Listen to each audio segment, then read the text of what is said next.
into this mythology. Paul's a connoisseur. Sarah has an interest, but it's all Greek to her. From Cronus's kids' weird childhood to what's going down in Hades' hood. These fables are bizarre but good. It's misunderstood. Okay. All right. I had to mix it up, so Yeah. Little John today. That's good. Sarah, I heard that you were on another podcast recently. Yes, I was. I'm cheating on you. I'm leaving you. Wow. Which podcast was this? Movies Made Me, and it's here on the Dragon Wagon Network. I forgot that every time you talk about movies made me, you have to sing about it. That's a really nice podcast. They ask you about they, as in Cheryl, the host. Mm-hmm. She asks you about your the 5 movies that you feel like most affected you or shaped you into the person that you are. Mm-hmm. Yeah, that's exciting. And it should come out, she said, sometime in June. But y'all should check it out because it's a fun podcast. You get to talk about all the things that make your brain weird and ruined your brain for life. That's true. I was just on a podcast last night. Well, I just recorded one with Ken Brown, who has been our guest twice as we talked about Aesop. Everyone knows Ken. Yes, everyone knows Ken. And he has that podcast called My Fave, in which they talk about Ken's the movie guy and Marcellus is the TV guy, and they talk about their favorite movie and television in a specific genre. But neither of them can comment on the other one because one of them only talks about movies and the other one only. Yeah, Ken's never watched a day of TV in his life, and Marcellus has never seen a movie. He has no idea what a movie is. So the back and forth is just, that sounds nice. No, but so you were on it, and when did your episode come out? I don't know. That's good because I don't know when mine does either. Yeah, but that was really nice. We talked about movies of the 2000s, and I had to pick one movie and one TV show that are my favorite during the period of 2000 to 2010, which is a very difficult thing to do, specifically with movies, because... What'd you pick? I ended up picking Once. Oh, of course you did. Yeah. Well, I just thought it was a little surprising to me because there are so many movies that I enjoyed, like 2000 to 2010, that encompassed my high school and college years, which were very formative. And I was so into Kill Bill when that came out. Mm-hmm. I was really like my production design movie that I say when people say, what's your favorite production design movie? Hero came out during that time period.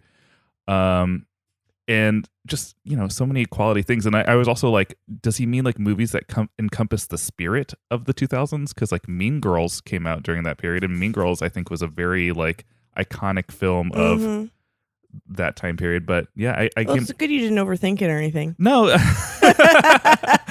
Yeah, you're right. I didn't overthink it. When I was talking to Cheryl about Movies Made Me and I was saying she should have you on very soon, I was saying I would bet that one of your 5 was going to be Once.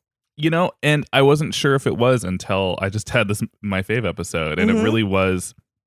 It was sort of that like last really important movie. I remember. To me. I remember meeting you and you being like, "Let me show you this musical on your laptop."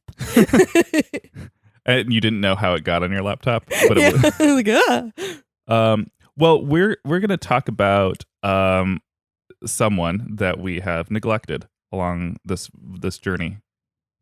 My son. Your son? I never check on him in the next room. I forgot. Well, I jingle the mobile over his crib every once in a while. He's entertained. He's 14. I thought we could dedicate today's episode to Hestia.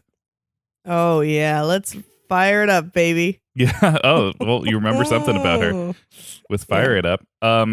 Hestia was the virgin goddess of the hearth. And the hearth is both private and municipal. Like the hearth that's happening in with like the people who run the heads of state, like their hearths, and like the little hearth that you keep by your home too. What do you mean the people that run the head, like their actual fireplace? Yes. Like yeah, but the hearth was like symbolic. It was like keep this hearth burning. It was like where you did your sacrifices. It was like really It was really important. Okay.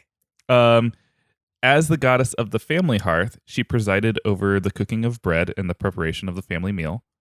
So you'd be like, Hestia, I hope I don't fuck up this Salisbury steak. So wait, she's just like a head chef. She's not even making it for you. No, yeah, you just honor her as you're preparing your meal. Okay. She's also the goddess of the sacrificial flame and received a share of every sacrifice to the gods. So if you're like, I'm going to sacrifice to Demeter to make sure I have a good harvest, part of your sacrifice also has to go to Hestia. She bought shares. Because she owns all the hearths. Yeah. Yeah. Wow. And that's not a thing for every god, right? No. Like not even Zeus? No. Wow. Yeah, buy stock early. Cooking of the communal feast of sacrificial meat was naturally part of her domain as well. Well, of course. Hestia was depicted in Athenian vase painting as a modestly veiled woman, sometimes holding a flowered branch, perhaps of like the branch of this tree that was called the chaste tree, because she was like being a virgin was her thing. In classical scripture, or in classical sculpture, she was also veiled, and her like, you know how like Athena has a spear and an owl, like and a shield. Like she has like these things that are, and certain gods always have like an attribute, an item that they are shown with. Hestia's was any guesses? Well, apparently she has a random branch from outside and a cock cage. I don't know. A cock cage? Oh, like keep them away from me. No, she has a kettle. Well, okay. And I can do some damage in battle. Yeah, I think so. Yeah, if it's filled with scalding water, yeah, sure. she pours it out the castle window. Yeah. Oh. Mm-hmm. Of all the gods and goddesses, she is considered the gentlest and the mildest. And she doesn't involve herself in drama, which is why we have made fun of her on this podcast as like, what's Hestia doing during all this? She's sitting by the hearth because she doesn't involve herself in drama. Yeah. Others critically, scholars included, have called her colorless because there is little information provided in regard to her character. I had a nice dinner in Scotland with Callum's extended family and his aunt, his new aunt, because she just got married while I was there. She was talking about how when she meets dull people, she calls them beige. Oh yeah, I've heard this. Yeah. So I guess colorless. That's what I thought of when I heard Hestia referred to as color. Yeah, she's a beige baby. She's a beige baby.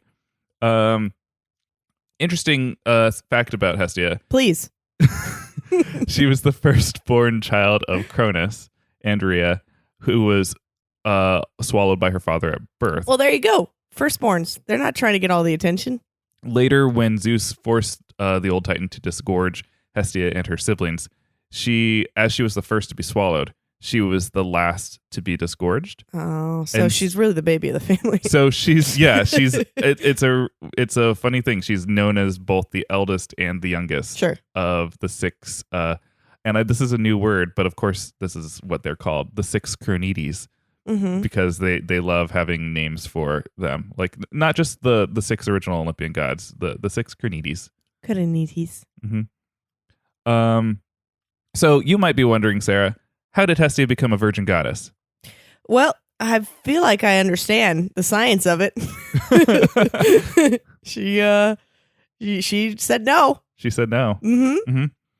Well, once Apollo was born, they were all hanging out on Mount Olympus, and they were looking at the hot lady who hangs out by the hearth.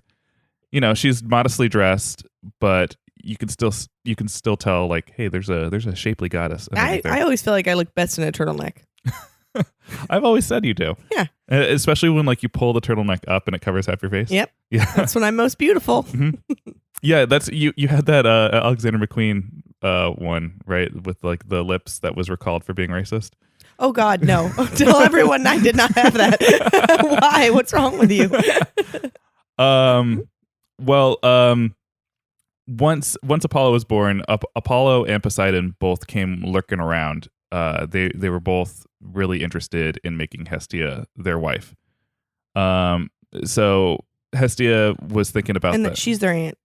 Well, Hestia was like, do I want to marry Poseidon, my brother?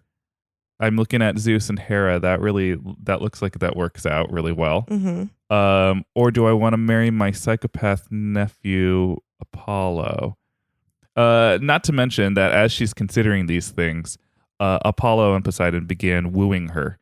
And so first... What do you bring a girl who has everything? Just more tender? Well, first it was Poseidon, and of course Poseidon's natural gift to give. He's like, hey, you want horses? I got horses, Hestia. Oh, no, I just spend time by this hearth. Here, take this horse. Oh, it's on fire now. I dodged it. Hey, Hestia, pay attention to me. Oh, yes. Oh, God, your cock is in your hand. It's engorged. And I'm going to play my harp with it. Oh, that really hurts. That's quite a sight. So she found that this attempt for Poseidon and Apollo to woo her obnoxious. And so as the wooing is happening, she just sort of turned herself to Zeus and she said, I'd rather be a virgin forever. God, this is the first virgin story where I'm like, I get it.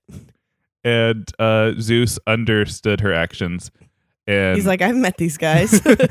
and he said, let it be known, Hestia will always be a virgin. And she's like, I just meant right now.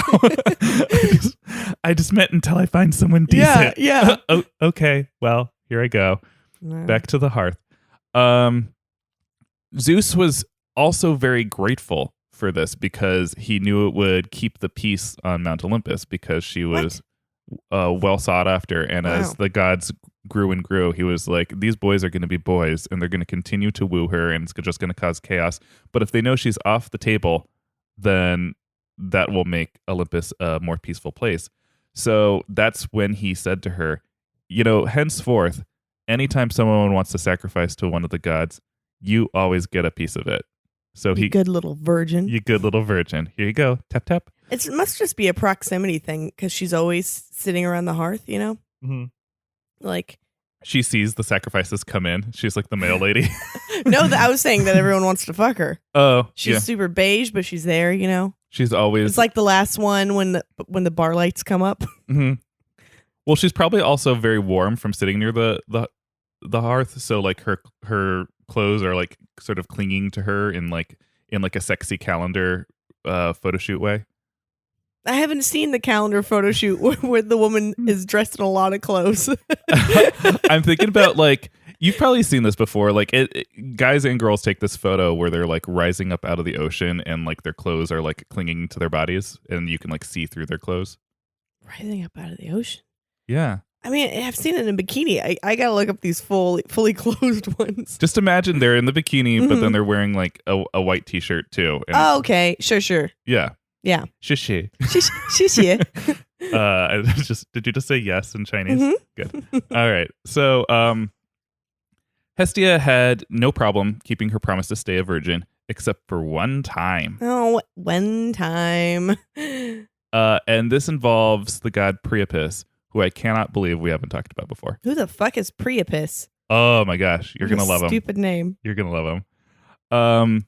So Priapus was most commonly known as the son of Aphrodite and Dionysus, but maybe the son of Dionysus and Chione, who was the daughter of Boreas, or the son of Zeus and Pan, but with Aphrodite. Normally, you know who the mom is. Yeah. The dad's a question. Yeah. So now when people be popping out of heads, I guess. We're going to go with Aphrodite on this one because she gets 3 out of 4 scenarios. And also, like, the whole curse of Priapus is very dependent on it being Aphrodite's son. Okay. It's a numbers game. When Aphrodite announced her pregnancy, she said, I'm going to have a baby shower all the goddesses, please come. I'm lonely. And all the goddesses showed up for her baby shower, and Athena and Artemis and Hestia came. Artemis gifted her a soft dough skin for her baby's crib, and Hestia gave her a fresh baked pie. Hebe for my baby. Hebe gave her a sippy cup. Did she really? No. Athena gave her wine to fill that sippy cup. Yeah. But Hera was still sore from Aphrodite, the goddess of beauty, being picked as the most beautiful goddess by Paris. Oh, this shit again. Yeah. Come on. So also, not Aphrodite's fault just having a face. Hera pulled a Maleficent and entered the baby shower all Maleficent-like. I see it so clumsy by her, though. Like she stumbles through French doors and she falls face first into the cake. her horns slip down in front of her face, and she rearranges them. Yeah. And then she says, after getting up, "This baby here will be cursed." Yeah. And that's what she did. She cursed Aphrodite's unborn child. Hera cursed Priapus with ugliness. Oh my God, the pettiness. She's like, "You think that you're so hot for winning that beauty contest? Your baby shall be ugly." Now where's the mimosa table? It's over there, but Athena's kind of already had her way with it. As was fashion of the time, part of being attractive meant that Priapus would be born with an enormous penis. Well, it's very fashionable. We talked about this before, that like the art, the whole look of what made a man attractive. This might be the only Greek myth I care about. Was having a tiny penis, and thus so Priapus had enormous genitalia. Hera's curse extended that his enormous penis was constantly erect. However, whenever he got close to having sex, his erection would go soft. No, this isn't real. This is real. It's gonna get stupider, and then you're gonna love it. Said it as a baby. She's like, "I don't care about my baby's hard on." The fuck? Priapus was born with an erection. Oh, gross. Thus, Priapus is the source word for the medical condition priapism, which is a condition in which a penis remains erect for hours in the absence of stimulation or after stimulation has ended. Like you might have seen those commercials with like it won't go down. Try the hospital. Try dick go down. Dick go down. Yeah, it's a picture of me. They open the child sealed cap, and it's just your face on the inside. Yeah. Wow. So Priapus was born, and he became a minor rustic fertility god, a protector of livestock, fruit plants, and yes, the guardian of male genitalia. But his curse was still going on? Yeah, his curse was still going on. What's up with the irony here? Why are they having him guard other dicks? Are people like, "Get that away from me"? Is that contagious? Maybe. I don't know. Priapus was often depicted weighing his oversized genitals on a grain scale. We need a picture. There are pictures. I'll post it. Let's see if Instagram allows it to stay up. Yeah.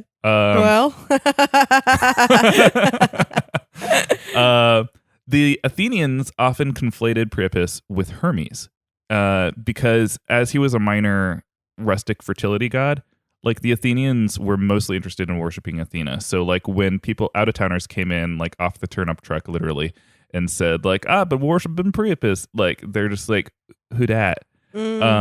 So they would conflate Priapus with Hermes and depicted a hybrid deity of just a huge erection with a winged helmet, sandals, and sandals. So like just a big flying dick. Need to see that too. Here's another part of Priapus that's weird. Another attribute of Priapus was the sickle, which he often carried in his right hand. And so having a statue of Priapus in your home was to threaten thieves. Basically, the message here is, if you steal from me, I will sexually assault you with my penis and then castrate you with this sickle. I think it's fair. Statues and shrines to Priapus would be adorned with colorful threats like, and these are actual threats translated from Greek. Yay. My dick will go through the middle of boys and the middle of girls, but with bearded men, it will aim only for the top. Huh? Basically, I will, if you steal from me, I will rape boys and girls and skull fuck bearded men. Oh, okay. Or Jake walked in at that exact moment. or this is another one. If a woman steals from me, or a man, or a boy, let the first give me her vagina, the second his head, yes, the third his buttocks. Great. Mm-hmm. Which basically says the same thing. Yeah, it's a party. I think he's just leaving his coin purse in the middle of a living room and being like, thief! Priapus has perhaps the best Roman counterpart name I've ever heard in my life. All right. Any guesses of what the Romans might call Priapus? Dysfunctional erectionist. Would you guess mutinous tutinous? All right, turn this off. We're closing up shop. Mutinous tutinous was a name that was intentionally... No, it's not. It was intentionally silly. Scholars suggest that mutinous is effectively the same as saying any guy, or like average Joe, or like how Mexicans will say like ese, like any person. Whereas tutinous likely came from titus, which was slang for penis of the time. So basically, regular Joe's dong. Like basically, Big Dick Joe was his name. The whole Hermes Priapus Athenian conflation made its way to Rome. So mutinous tutinous was mostly represented just as a giant flying dick. And anyone who's been to the ruins of Pompeii, like my parents went without me, and I'm not bitter about it. Know that the city was not taken by lava, but by flying penises. By flying dicks. Yeah. No, there's a whole quarter of Pompeii that is just art and graffiti representing mutinous tutinous. So there's like a whole bunch of dicks just drawn over Pompeii, and it wasn't done by recent tourists. Anyway, let's book our flights. Anyway, back to Hestia. Oh, okay. So this is the one that she's gonna want to have sex with, but probably can't. Let's see if that's how it turns out. Oh, so God. the gods had an amazing party on Mount Olympus, and they invited all the lesser gods who were normally not allowed on Olympus. There's a photo booth and everything. There was a photo booth. They had like different like props that you could hold up. It was everyone's attribute. So everyone's like, pose with Athena's cattle or Hestia's cattle. Dionysus brought the good shit, and everyone quickly ended up passed out all over the room. Hestia got drunk, and she was looking at Priapus's junk all night. And it's not like she wanted it. It just was impossible not to look at. Like elephantitis. Yeah, because it was just like always there. Priapus took that gaze differently. So when Hestia was passed out, which means she can no longer consent. No, this took a turn. That didn't stop Priapus. He stumbled over to Hestia, planning on having sex with her. But as he was, and this is the phrasing that's horrifying, as he was lowering himself onto her, a donkey brayed. And that donkey bray woke up Hestia, and she woke up to see Priapus and his genitalia lowering down, and she screamed. And Priapus got so scared, and then like all of like the Olympian gods like puffed up their chests and like, you got to get out of here, bro. You got to get out. You got to go. And What? She was just there. And all the guys are like, oh, okay.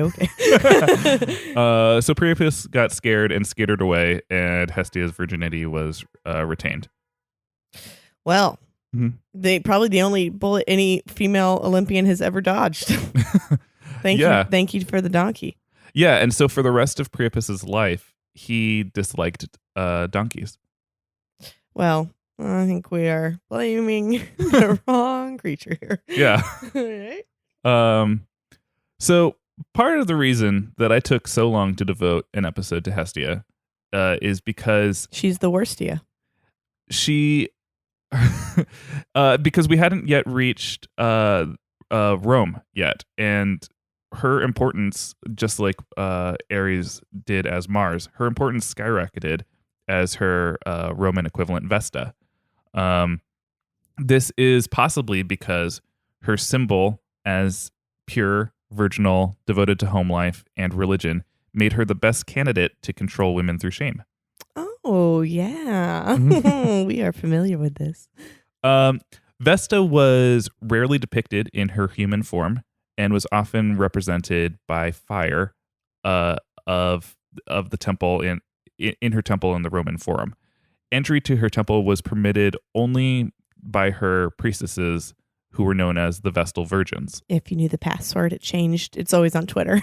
Yeah, it was actually a really high tech device. Like there was like if you were a female and a virgin, you could pass through this threshold, and otherwise you would burst into flames. A vaginal scan. A vaginal scan, yeah. They tended the sacred fire at the hearth in her temple. The Vestal Virgins was one of the few full-time clergy positions in the Roman religion. They were drawn from the patrician class, which was not like the highest wealth or the lowest low. They're just sort of like middle class. And they had to observe chastity for 30 years. Oh, yeah. And then you're in your prime. They wore a particular style of dress and more like modest robes, and were not allowed to let the fire go out on pain of whipping if they let it go out. Oh. They lived together in a house near the forum, supervised by the high priest, and so you can only imagine that high priest sure probably kept it in his pants. Yeah, really. On becoming a priestess, a Vestal Virgin was legally emancipated from her father's authority, which is nice if you don't like your dad. Mm-hmm. Any Vestal who broke her vow of chastity, even in the case of rape, could be tried for incestum, which is the root word for incest. Okay. But in this case, it means any act that violates religious purity. If found guilty, they would be buried alive in the Campus Scalaris, which was also called the Field of Wickedness. So, good Lord. And here they are wasting a giant fire. yeah. It's more poetic if you throw the poor girls into the fire. No, you got to keep that fireplace pure. Okay. Well, that's a horrible life. Yeah. It sure is. Vesta also had a festival that was called the Vestalia. No, it wasn't the festival. It was not the festival. It was the Vestalia. Stupid. And the Vestalia was from the 7th to the 15th of June. So we're coming up on it. Okay. And it was regarded as one of the most important Roman holidays. During Vestalia, matrons would walk barefoot through the city to the sanctuary of the goddess, where they presented offerings of food. Such was Vesta's importance to the Roman religion that hers was one of the last Republican pagan cults still active following the rise of Christianity, until it was forcibly disbanded by the Christian Emperor Theodosius in 391 AD. He's like, I think we've got this virgin shaming thing down now. Yeah. Well, and something that's really interesting is that because part of Vesta worship was to keep that fire blazing in the forum, that same fire continued for hundreds of years under the worship of Vesta until the rise of Christianity forced the Vestal flame to be put out. Mm-hmm. So it's just interesting to imagine like a man-made fire lasting that long throughout history. It's crazy. What's the actual span of time for the fire? I wish I knew. I should have looked that up. Oh, sorry. Yeah. Pretend I didn't ask it.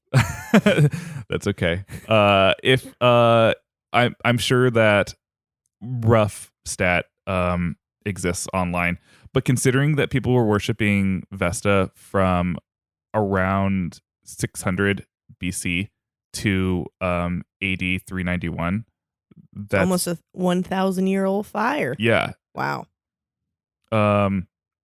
So here's a weird thing about Vesta. Vesta was equally represented as a hearth and a floating ghost penis.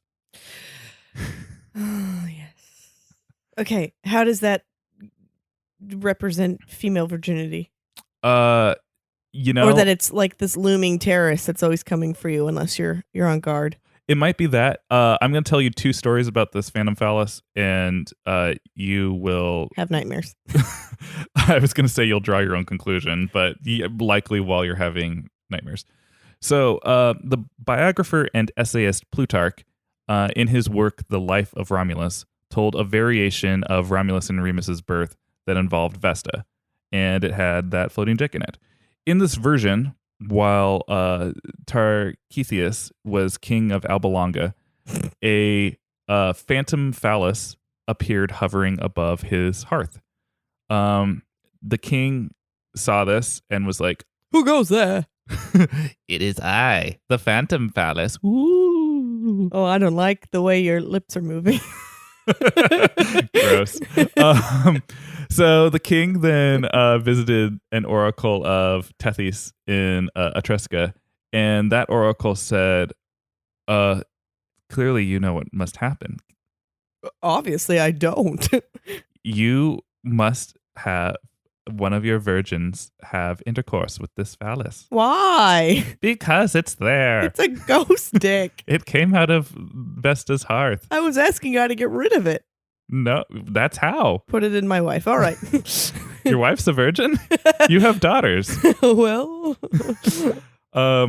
So Tarchetius then instructed one of his daughters to have sex with that. "Hey, daughter, you know that ghost penis I just found? You're a king. You could ask anyone. I know you're a virgin." Okay. Only technically. So he asked his daughter to do it. I've had a lot of anal, Dad. And she was like, "Okay." And then he like left the room, and she was like, "No." And so instead, she called a handmaiden into her room and said, "Handmaiden, see this ghost penis? Go fuck yourself." Well, okay. And so the handmaiden did it in her place. The king was so angry at his daughter for ordering a handmaiden to do it in her place. Same result. That he threatened to execute the handmaiden. Uh-huh. Because it's clearly her fault. Good correlation. Vesta appeared to him in his sleep and forbid the execution of the handmaiden. Look, Mr. King, I don't know what the fuck's going on. Like, there's a ghost penis, and you're saying it's my fault. I'm just the goddess of fires. Don't kill that poor little handmaid. Blessed be the fruit. Blessed be the fruit. So the handmaid gave birth to twins from the phantom penis, and those twins were Romulus and Remus. Who's the penis supposed to belong to? Vesta. What? Yeah. Wait, like it's her. If she was a dude, it would be her penis. That's her sperm. Yeah, it's like in this version of the story of the birth of Romulus and Remus, it's the floating ghost penis is a representation and embodiment of Vesta, and thus it's Romulus and Remus have 2 mommies. What? Yeah. Wow. This is a weird one. Yeah. So then Romulus and Remus, that whole story goes on the way that we heard it before, where they get taken away and laid down by a riverside. They get breastfed by a she-wolf, and and they throw some rocks at each other. Yeah, then they kill each other. Well, one kills the other, and Rome is founded. So here's that could have been a standalone ghost penis, but no, there are other tellings of ghost penises. I don't think she's quite the virgin. She found a loophole. Yeah, she did. Sort of. She probably learned it from Dionysus. He was like, "Wait, he can become grapes and make a woman have sex with him as grapes. Mm-hmm. Why don't I just become a penis?" Yeah. Why don't I just become a penis?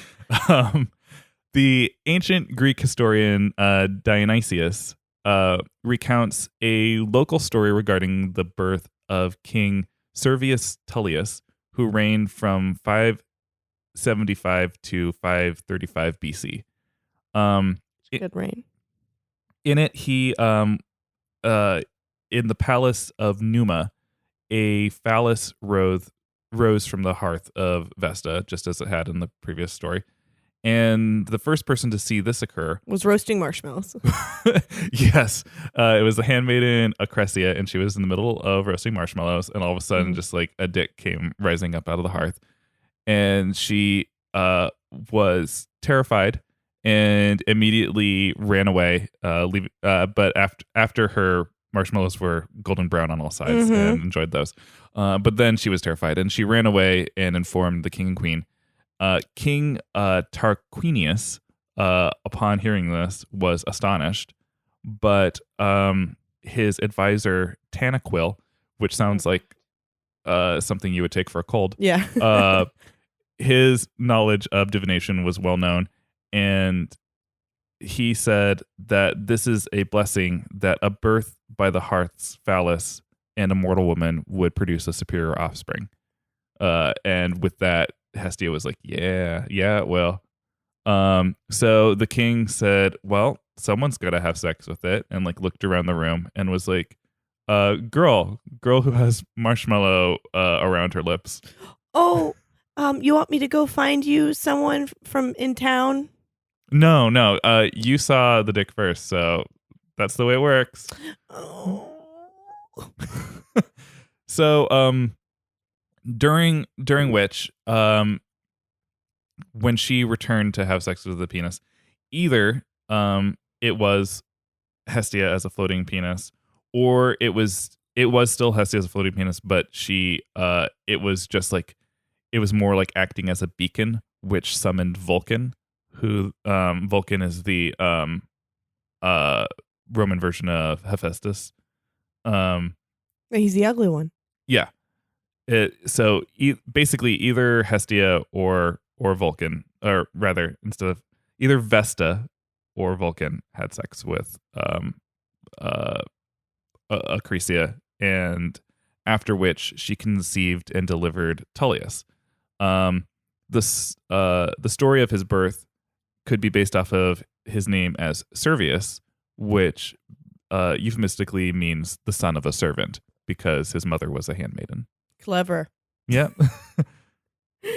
Well, it's no mutinous tootness. He's got the god powers of throwing out bedpan juice.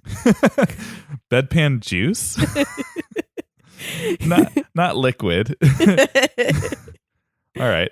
Well, that's basically all there is to say about Hestia. Well, that's a hell of a lot more than I ever imagined there'd be. Well, and to be fair, we spent a lot of it talking more about Priapus and mutinous tootness, because what a guy. Yeah. Yeah. Priapus, we're gonna need to see some artwork. And are there any more adventures for him? Are there any more adventures for Priapus? Not just dragging his big dick along. That's basically it. Yeah, Okay. his claim to fame is almost raping Hestia. And he never finds love, huh? No. Big old dick. Is he deserving of love? No, he's not. But maybe. But maybe. No, maybe with a donkey. He was gross. He was a gross guy. Yeah, these are amazing things. Boy, the imagery. Mm-hmm. I'd like to see some artwork of a phantom dick too.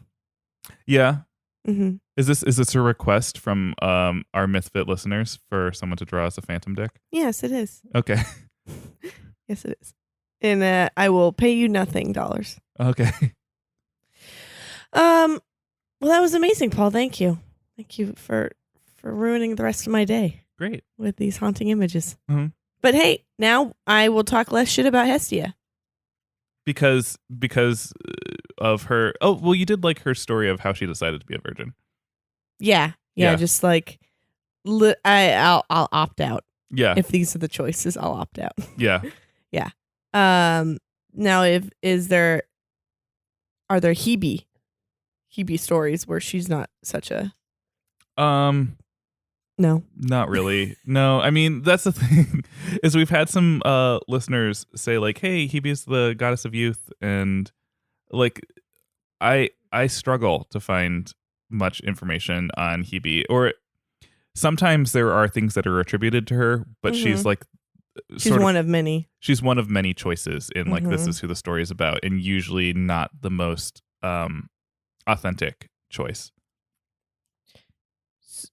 So someone sent us that history nerd on Twitter at down the cars. Down the cars?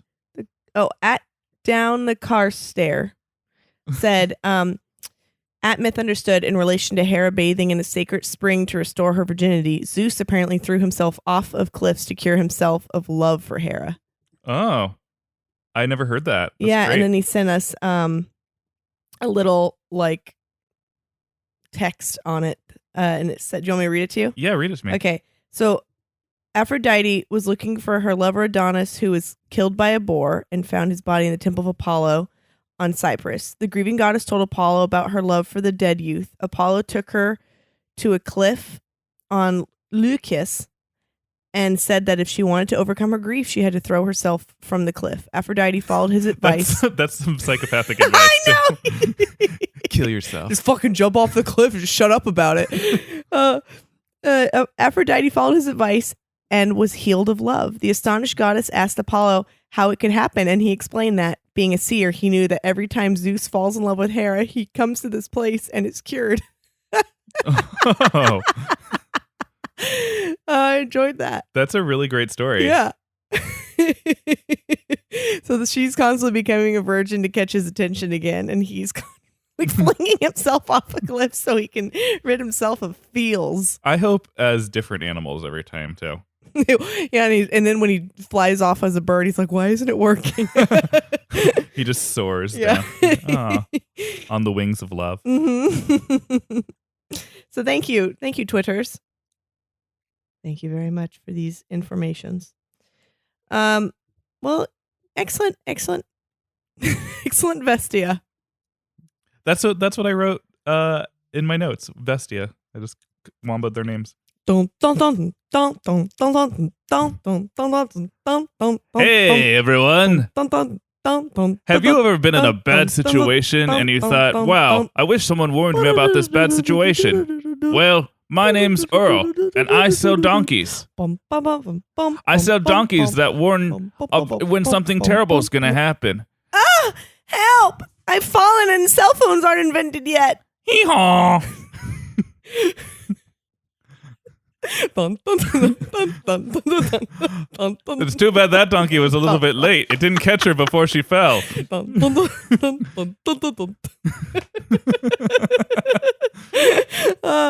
Stop! Thief! Hee-haw! Again, that donkey was too late. She was already robbed from.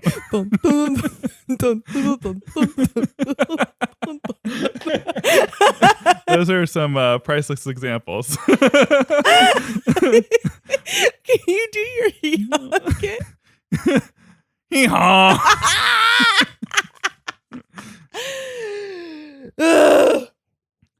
Well, that was an attempt at a commercial with Earl selling donkeys that hee-haw before the bad thing happens. Yeah. Clearly they were late to the party. They were never as good as the donkey on Mount Olympus that warned before. Well, you don't want a knockoff.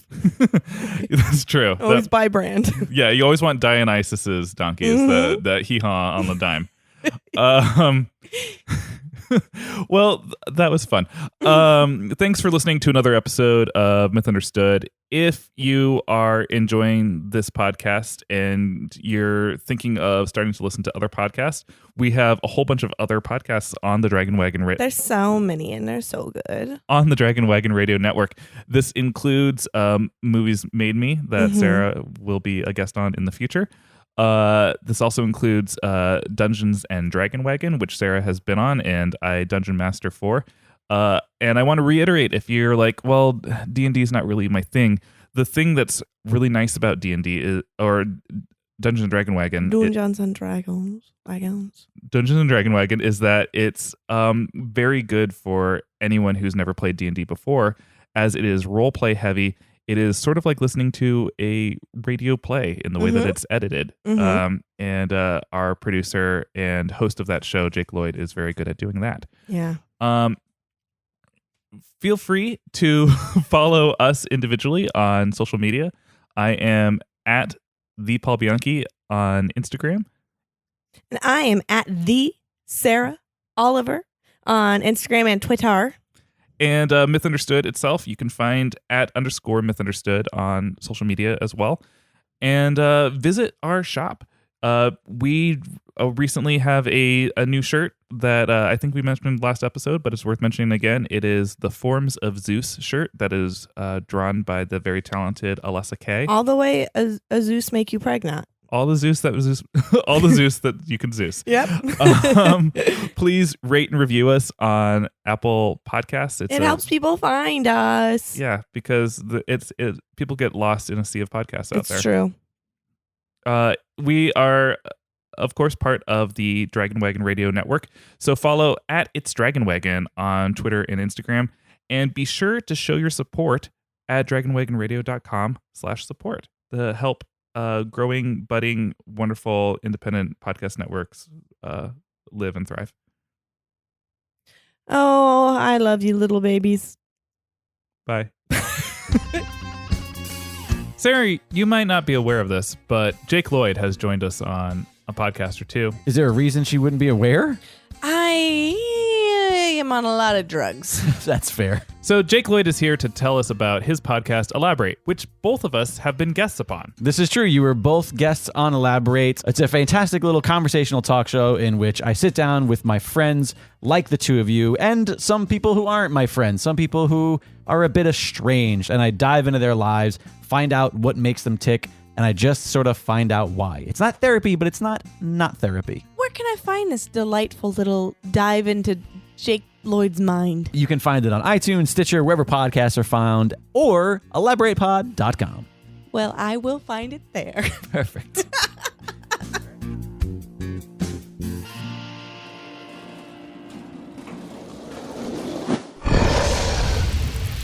It's Dragon Wagon.